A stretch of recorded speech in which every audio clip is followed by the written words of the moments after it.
Hey there, Trail Mafia. So today's video, I actually ended up losing the intro to, and it's a bit of a disaster in here right now. I'm in the middle of doing wiring for the next video. I'll give you a little sneak peek. You can see a little bit of wiring there. I removed a lot. So today on this video, I'm customizing my YXZ seats. So these are already done in this video, or at this point, but I'm actually gonna go through and show you how to do all of the stuff that's been done to it. So you'll see right here, there is a very nice harness bypass going through there. And I get them installed and get them cut out. And then another thing that you really can't see is these are now heated seats. So I installed heated seat elements into this. Have not installed the rest of it in the buggy, but I'm going to go through how to install heated seats and how to put harness bypasses in there. I even go to the point of installing the driver's side harness. No, I looked at yet. And then you can see that one.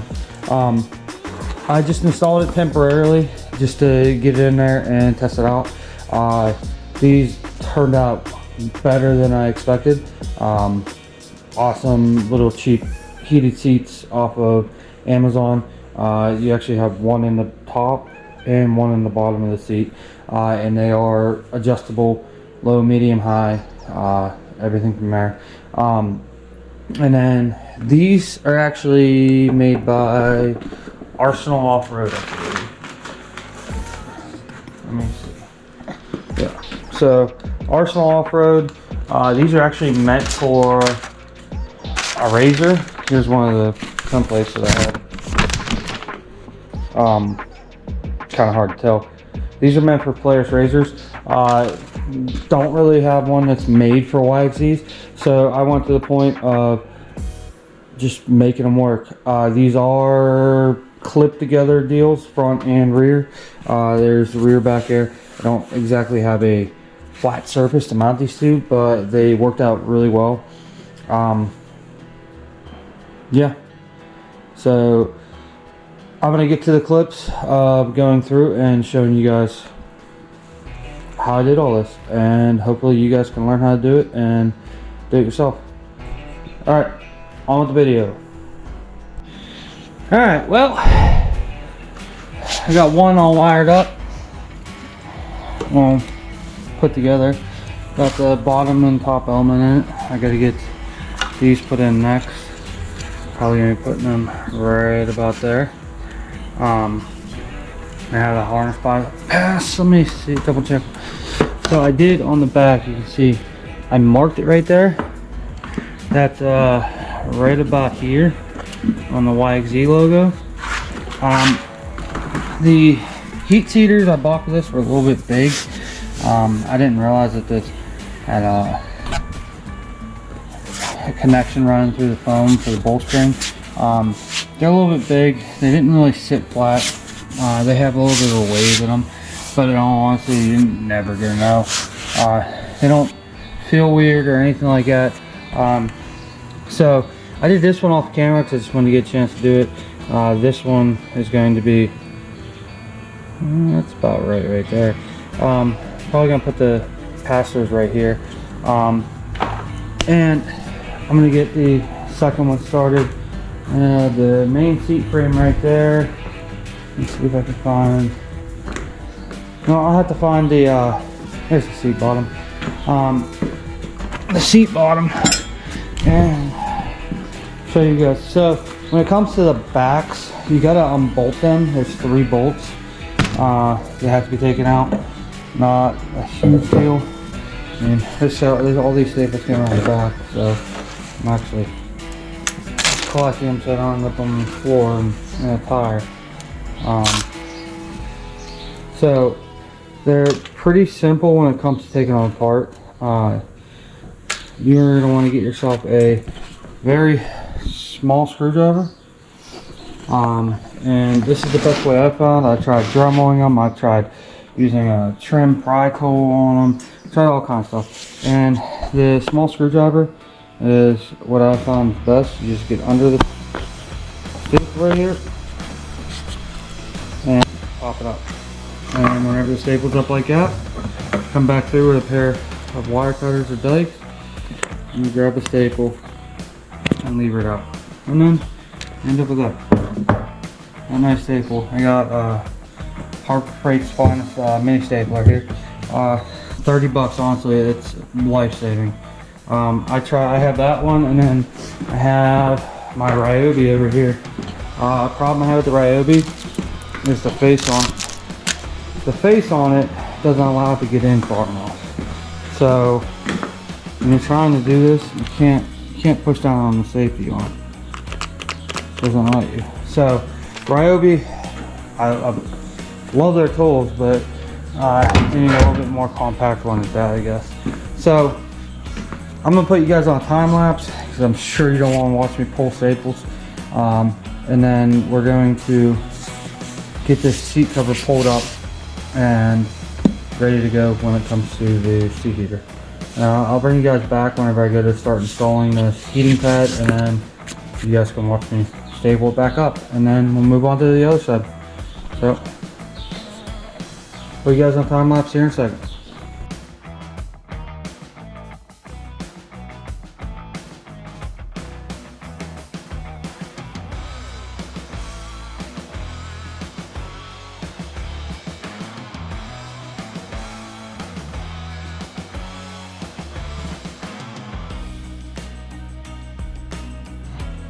Alright, so once you get all your staples out, all you want to do is find where you stop. I'm not taking the seat cover completely off because it's a really big pain to have to stretch and pull this thing back. So I'm only taking about 3/4 of the way off, pretty much right here to this end, because that's all I need to take off. When it comes, just pull on it a little bit. You don't have to yank on it or anything like that. If you have to yank on it, there's still staples on it, and you're going to tear the fabric. So take your time. Pull on a little bit, and if it doesn't move like it is there, then it's that you got a staple still in there. So if all the fabric comes up like it is here, it's pretty simple to just peel it back. So let me get this seat cover peeled back real quick.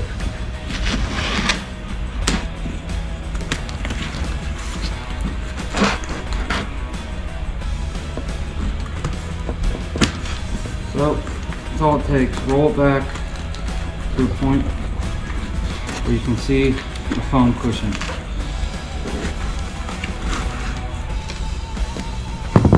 And that's all I need at this point. There's plastic on top between the fabric and everything. Let's get a rag. Got myself mud.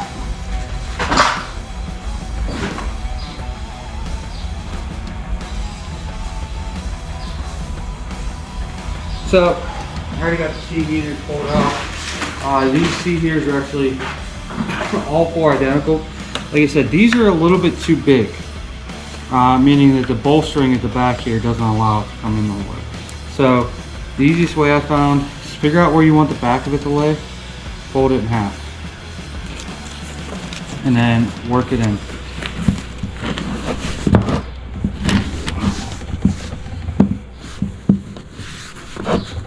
Now you're gonna have to smooth it out once you get it in there. So, got that out. Get it where you want it, and then put your hand between the material and work it in. And you want to do everything you can to let this lay as flat as possible.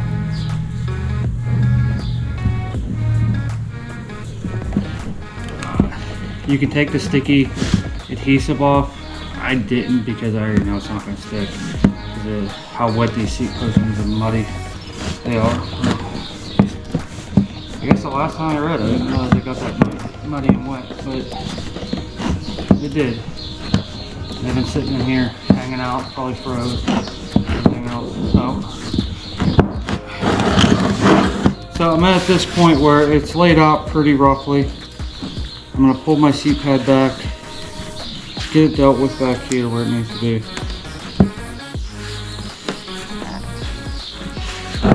gonna start smoothing it. There's gonna be a couple wrinkles here and there. I wasn't worried about that at first. Now I go back and fix them.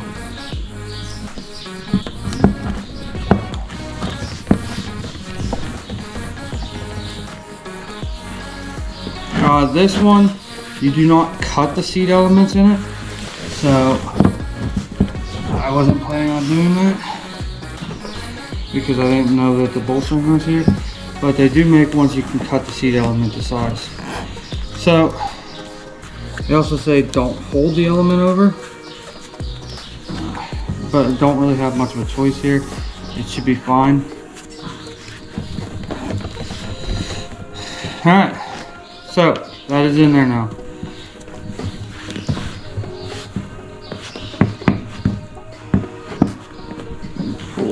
Pull this way.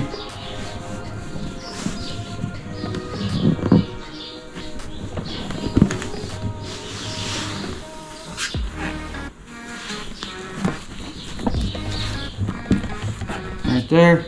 Now that the seat heater's in there, make sure your cord's clear, and then pull your fabric back over.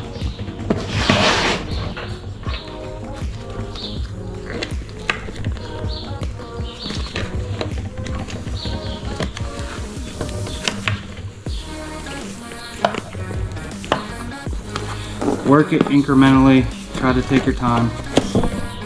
The warmer your seats are, the easier this is, by the way.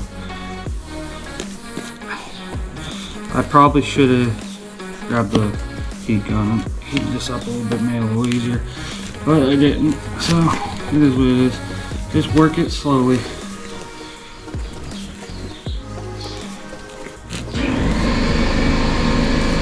Sorry about the air compressor.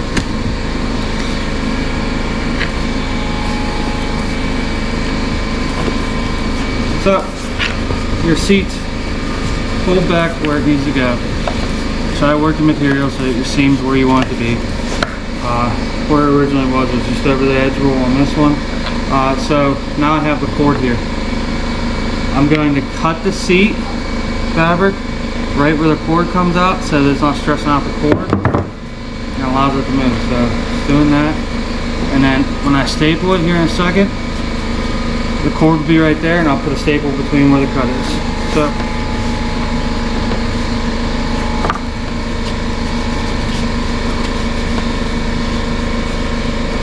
there we go. So now we're going to start putting the staples in.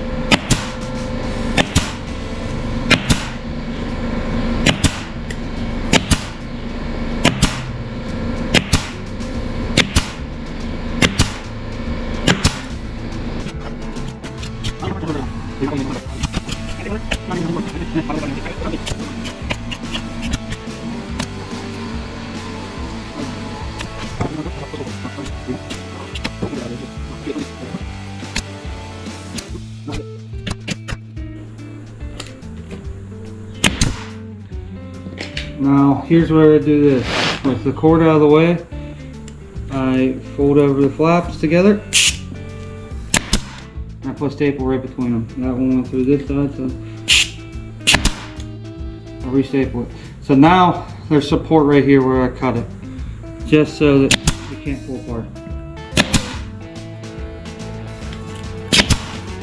I'm going to get this in and fill where it didn't fill where it's stapled. And then on the corners, the way Yamaha did it is they put 2 on each corner, which makes sense because that is going to be a high stress area and you want a good bit of hold there. So now I'm going to get back through and hit that again so it can't pull apart. So the cord is out, ready to go. Flip it back over, take a look at it. There's a little lump right there, that smooths out. And there it is. So you can see, looking at it, it's pretty even. Can't even tell that's here. And it's a little lump right back here because of the bolstering, but that'll be fine in the end, and then good to go. So this one's done. Does not take very long at all. Hardest part is getting staples out.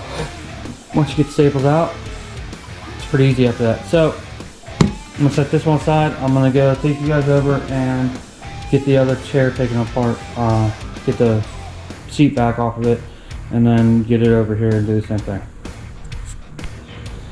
Alright, so you got 3 bolts here. 1, 2, 3.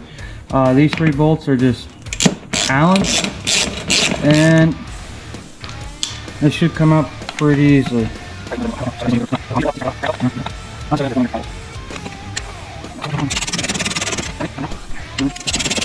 Bolts, and some washers on the back that are captured, and then your seat is out. So probably really should have done pressure wash on these seats, but it'll be fine.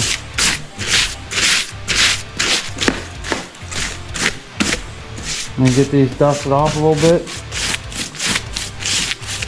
So you guys on time lapse for popping these staples, and I'll come back when it's time to install. One other thing I was doing, like I said, take your seat, your thing, just roughly line it up, and if you're doing the bypasses like I am, or you ever may plan on doing it, make sure you mark the top of the seat. So now you know where the heater seat element is. This is good for anything. I mean, it's a rough mark because it may go in and out and up and down and everything like that, but at least now you have a mark for everything going on in the seat.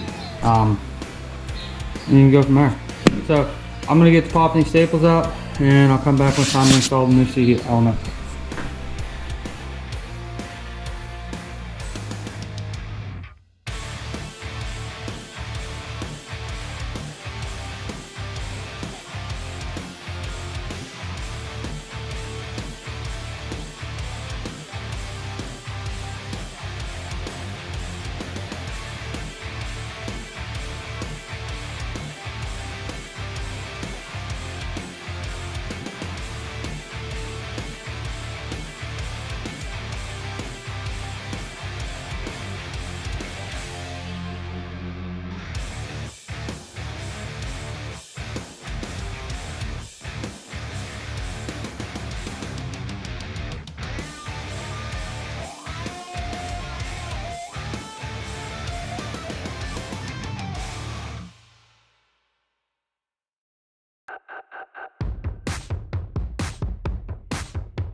Alright, well, in there.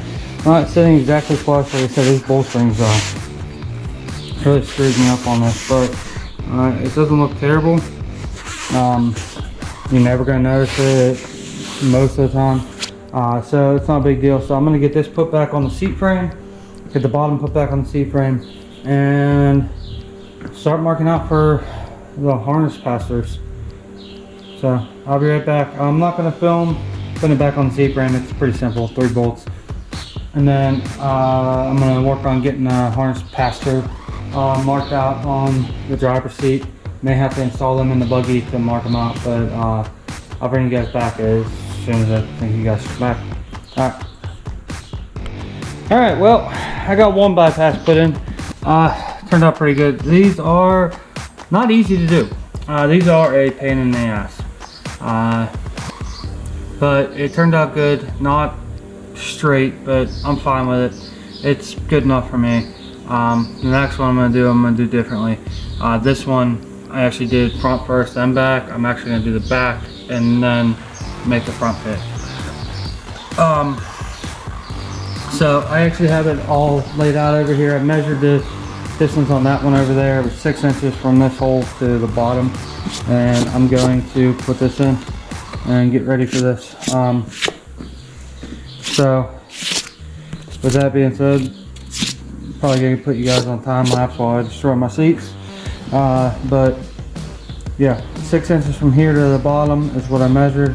That should be about ½ inch or so low on that side. But my girlfriend is usually riding with me. a little bit shorter than me, so it'd be perfect for her.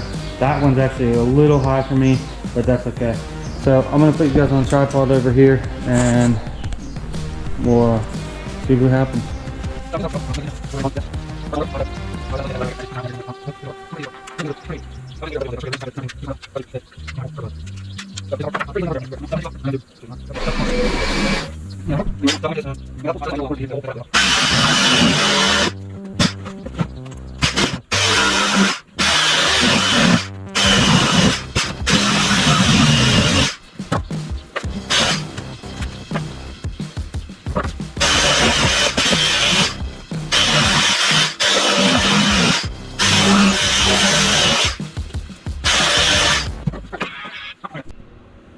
Alright, well I'm back.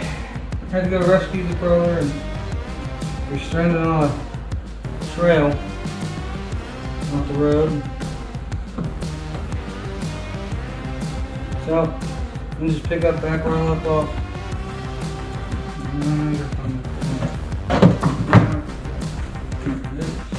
So, everything here.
And there it is. It is installed. Take a look at it. I'm gonna move it down here. And there it is. Harness pass-through is right there. This one still needs a little bit to kick it back together, but it'll be fine. Back of the seat. Looks pretty good. Like I said, you're never going to be able to do anything about these gaps here because it's not a flat surface. These are made for razors, not YXZs, so yeah, I couldn't find any YXZ seats, seat pass-through. So I'm going to work on getting this one in. I'm going to mount up the rails inside here. You can see I already have the harnesses just temporarily put up there. I'll just check the fitment on them so I can get them into a rough size. Make it a little easier later. They're just literally just finger tightener. So at this point I'm going to go get a new battery because it's dead, and then I'm going to get this driver's side seat put back in. So I'll be back. Alright, well, I got it put in. I got this driver's side seat put in. I don't have these locked in at all. They're just run through the first one. I'll go over a whole deal with that whenever it comes down to it, but I gotta remove the seat anyway to do that. But the bypasses look great. The belts look great. I already had these adjusted to my size, and I actually marked the belt. You can actually see right here. I marked the belt just so I could find it later, so that I know the proper size. That one, I'm going to do a similar adjustment on, maybe get them a little bit tighter because my girlfriend will be over there. There's a lot of adjustability in these. I can probably go way tighter than what I actually am, but that's all right. This is okay the way it is. So this one's actually a little bit longer than this one. Not a big deal. We'll get that whenever it's finally put back together. The seat is actually sitting a little far up right now. That's where the seat will be sitting. You can see how much slack it just gave us. So I sit with the seat the whole way back because I'm 6 foot tall and that's what I need to do. So at that point, I'm actually going to end this video right here. It's actually the next day. Yesterday I had some GoPro problems. My GoPro died completely and I couldn't do anything, so I had to wait till battery charged. Didn't get a chance to get back out here. Today I'm actually going to start doing wiring, I believe. So I'm going to leave it off there. I got all the seat modifications done that I would like to get done. They all have their heated seats on them, ready to go, ready to be wired up when it comes down to that time. We've got the bypasses going through and I am super happy with how the bypasses turned out. So got to move on to the next project in this box, and I think that next project is going to be wiring. I already got the mirror put up. I don't know if you guys have seen that in the video or not. The mirror's been put up. I got to do some adjustments on it. I actually couldn't end up using the stock Komodo because of the roof. I ended up actually buying this clamp as an extra spare clamp to have, and it turns out that it's going to be perfect for this, so I'm going to use it for that. The rack up here, you guys probably seen the video, it's actually just sitting there. It's not even doing anything right now, but this is actually a storage rack that I'm going to keep on this whenever I don't have a spare. Keep us ready for overland and everything like that. So I wanted to put everything on that I could with the exception of the passenger seat. Probably will get the passenger seat put in today on this next video, but yeah. So I'm gonna end this one here and say I hope you guys enjoyed the video. Like, share, subscribe, and have a good day.